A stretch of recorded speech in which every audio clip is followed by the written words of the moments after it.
Welcome to another edition of the Insider Mailbag. He's the Mighty Joe Yeager, and I'm Jared Johnson. Mighty Joe, man, it's been a minute since we've done a mailbag. How are you doing, man? Yeah, I'm doing good, Jared. How you doing? I'm good. I'm glad football season ended on a high note. Yep. Recruiting at a very high level. That's been fun to cover. And then basketball, man. Grant McCasland, what a revelation he and his staff and this team has been.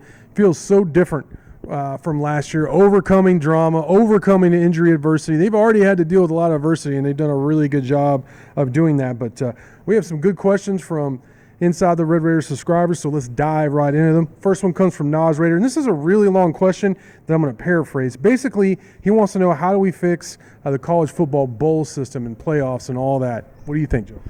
Well, I mean, it's an incredibly complex situation. Yeah.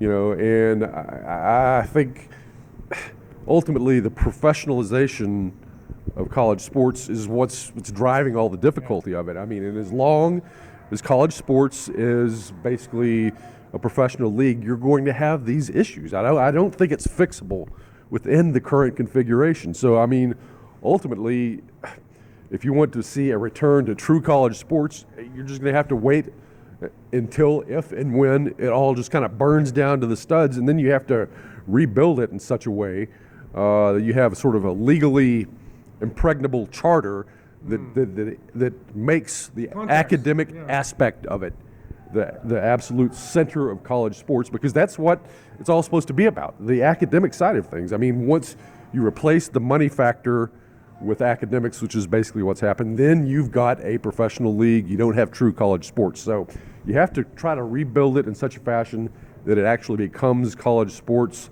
in a true sense of the word. And then ultimately, if that happens, you're going to have a feeder league for the NFL and for the NBA, and probably most of the top talent coming out of high school and the prep leagues or prep schools is going to go to those feeder leagues. So talent level in college sports in that sort of a configuration wouldn't be as great and spectacular as it is right now, but at least it would be to some people's liking, because it would be genuine college sports, would have a certain purity and integrity, and you would have an option.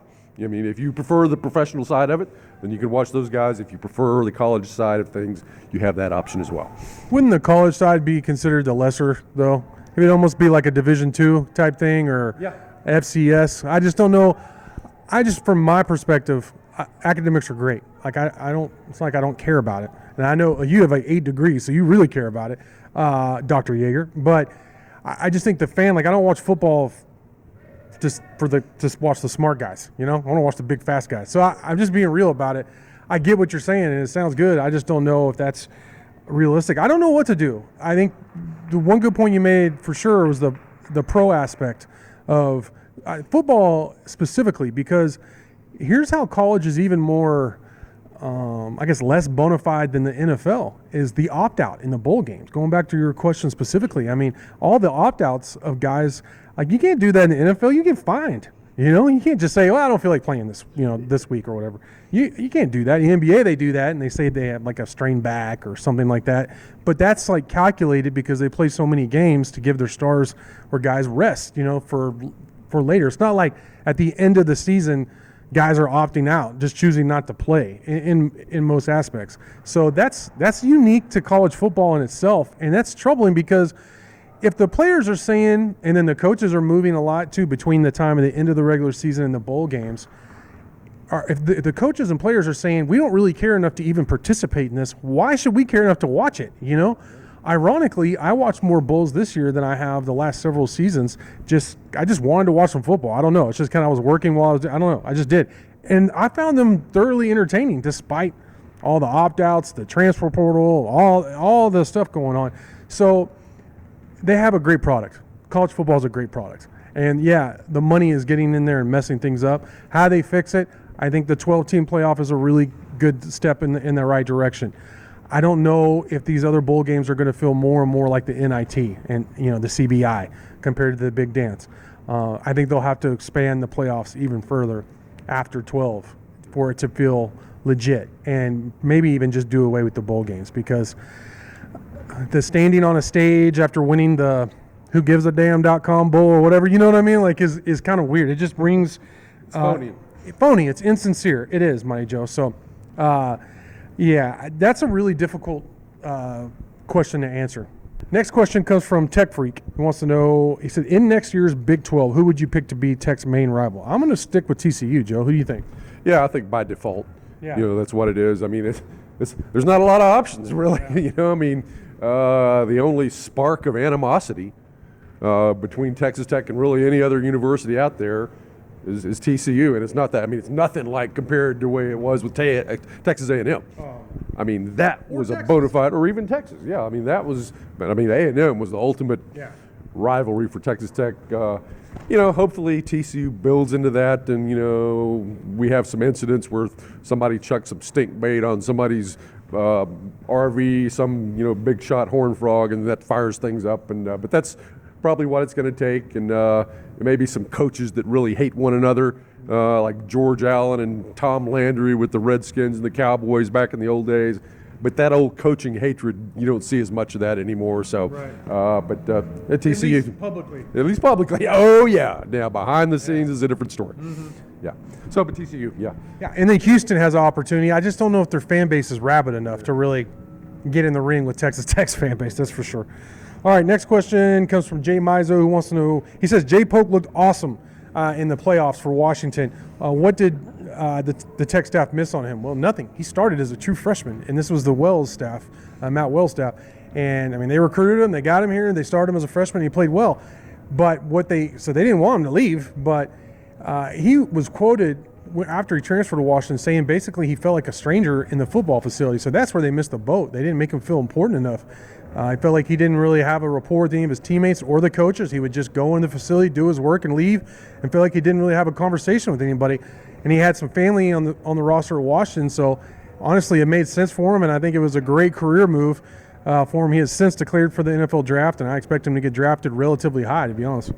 Mike Smith 19X wants to know if there's going to be any coaching additions or subtractions to the staff during the offseason. Any idea of who, if any? I really don't think so. Right now, they seem to be standing pat. And really, it's been an amazing amount of stability if you look at it since Coach McGuire's been here. Really, you lost Emmett Jones, and you replaced him with Juice Johnson at wide receiver coach. But other than that, it's been, in terms of the main full-time assistant coaching staff, you haven't really seen a lot of movement there. And in this day and age of college sports, that is pretty remarkable, Joe.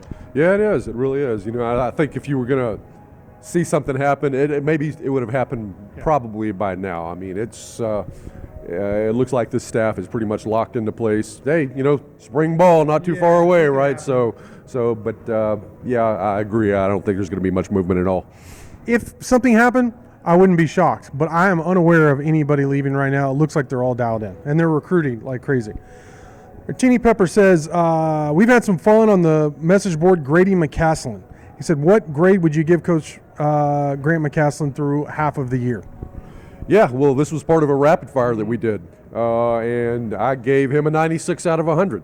That's it's right on the cusp of an A+. I think the one thing that would have kicked it up into an A+ ranking or grade would have been if Tech had pulled it out against Butler. Yeah. I think that was one winnable game. Overtime loss at Butler. Not a huge blemish by any stretch of the imagination, but that might have been the one thing that you kind of look back and regret a little bit. But shoot, man, I mean, the job that McCasland has done, there's no way anybody can reasonably rate him above an A. I don't think. You mean below an A? Below an A. Yeah. Yeah, I agree. I actually have him as an A+. I don't know if I've given any coach here, not even Beard when he took him to the national championship game, as an A+. And there's a number of reasons for it. One, just the record. I mean, they're number one in the Big 12 as we record this. We'll have to, by the time this airs, they will have played Houston, so we'll see where they stand after that. But regardless of what happens in that game, great start. I think, for me, overcoming the adversity, the Pop Isaacs drama, the Drew Steffi drama and all of that with his family, the loss of Cambridge. The loss of Devin Cambridge injury. So it's not like everything's been rosy and roses and all that. There's been a considerable amount of adversity already, and I think he's done a tremendous job, both in terms of the record and then just with the chemistry with the team and all that. And some of the things he's done behind the scenes, too, I really like. So I'm giving him an A+ for right now, which I don't do lightly. I really don't. All the Smoke says, for the most part, the board agrees that the basketball team is playing much better than it was at the very beginning. What are you most looking forward to with Big 12 play? Well, I'm looking forward to enough wins to get into the NCAA tournament. Yeah. That's what I'm looking at. I mean, I think probably 8 wins, given the difficulty of this conference. Yeah. I mean, the Big 12 is just, it's getting to the point where it's almost like the Big East back in the 80s. That term, that level of dominance, that level of greatness, it's just, they're so much better than any other conference. And so if you get to 8 and 10 in the Big 12, that's probably going to get you in, man. So I just basically want to see Texas Tech do well enough to get into the NCAA tournament. I don't care if they're a 10 seed or a 2 seed, but you get in there, and then I think once they get in there, they can do some damage. So that's what I want. I'm looking forward to drama, believe it or not. And not the type of drama we saw with the team last year, but on-court competitive drama that is the Big 12. It's physical, like you said. It's great basketball, great college basketball. And a lot of these teams are close in terms of you're going to see a lot of close games, a lot of controversial calls from the ref, controversial plays from the players. So that's the kind of drama I care about in sports, is what happens on the given field of play, with this being the court. There's going to be a lot of drama. And Tech's off to a great start. I do expect them, of course, to be in the tournament at this point. I'm not going to jinx it. Anything can happen. But I want to see that. I'm looking forward to every game now, as opposed to last year when I dreaded having to talk about Tech basketball for the first time in my life. All right, Cajun Raider wants to know, what's your way too early take on the 2025 football hot prospects they have it in with, and what underrated prospects do we have the inside track with? Well, Tech's got a top 30 class right now, 8 commits. They just picked up a really nice one from who's going to be a linebacker, Brock Golis, out of Flower Mound Marcus. Talked with some people on behind the scenes, also talked with Brock. He's scored 10 touchdowns on offense, was a very good safety for Flower Mound Marcus, playing at the Class 6A level in the DFW area. He's 6'1", 215, and could run. 4.5 speed, powerful. They expect him to be a linebacker at Texas Tech. So think Ben Roberts, or the comparison I've heard the most is Jacob Rodriguez, which basically their speed, and that's what Jacob Rodriguez was at Wichita Falls Rider, a running quarterback, and a safety. So I get the correlation there. I really like him. But in terms of uncommitted guys that to look out for, I mentioned on the board 4-star cornerback Micah Strickland. I really like. He's visited a couple times. He's going to come for a official visit in June. Like I said, 4-star talent. A lot like Baylor, Oklahoma State, TCU. They all want him. He visited Texas Tech for Junior Day. He's going to visit TCU for his Junior Day. I think that's the main competition there, but I think Tech is the favorite for him right there. So there's a high-end prospect there. Another guy to watch, and he isn't rated yet, is R.J. Lee, an offensive lineman who also visited this last weekend for Junior Day. He told me he really liked talking with Coach McGuire. He really likes the Red Raiders. I think Texas Tech, if they choose to really go after him and recruit him hard and offer him and all that, the R.J. Lee will end up being a Texas Tech commit and sign with the Red Raiders. He's also expected to take an official visit to Texas Tech in June. So that's commit season. There'll be a bunch of commits there in June when they come for those official visits. Bobby Yo 9677 said, who starts in the middle on the defensive line next year? It's a good question. I don't know if this is cut and dry, Joe. Yeah, I don't think it is either, but I like what I saw from those 2 young guys last year, Marion Banks, and then in the bowl game, Amir Washington. Yeah. Was that like a flash in the pan, or is that like what we can expect from him? But either way, I think there's a couple of talented young guys who, they're my choice. I know they got the Hanson guy came in, the transfer, who looks pretty good too, but I'm going to go with the youngsters. They have a lot of options. What's great is that I can think of 5 or 6 guys so you could throw out there. Quincy Ledet. Yes. Sure. He played well as a reserve. It's kind of what Hanson's coming in to do, is be like the reserve defensive tackle, in my opinion. Maybe Hanson earns a starting gig, though. With Amir Washington, maybe he kind of goes outside some. Maybe they move him around the formation some, because I think he has that versatility. They did a little bit of that in the bowl game, though. He is a defensive tackle, so that'd be interesting to see what they do with him. I'm going to mention one more guy, Trayvon McAlpine. He's a dude they thought would play a lot. If not that he was going to start over Jalen or Tony, but they thought he would play a lot as a true freshman. He tore his ACL, redshirted a couple seasons ago. He was really coming back, getting into the flow of things. Had a sack against Texas. He was one of the only bright spots in that game against Texas. Very big dude, very athletic for his size. I know the coaching staff loves him, so that's a dude to watch for next year as well. He could possibly start in the middle. They have options, more options than I can remember, so I'm excited about that. But Joe, great stuff from you as always. Thank you all for your questions, and until next time.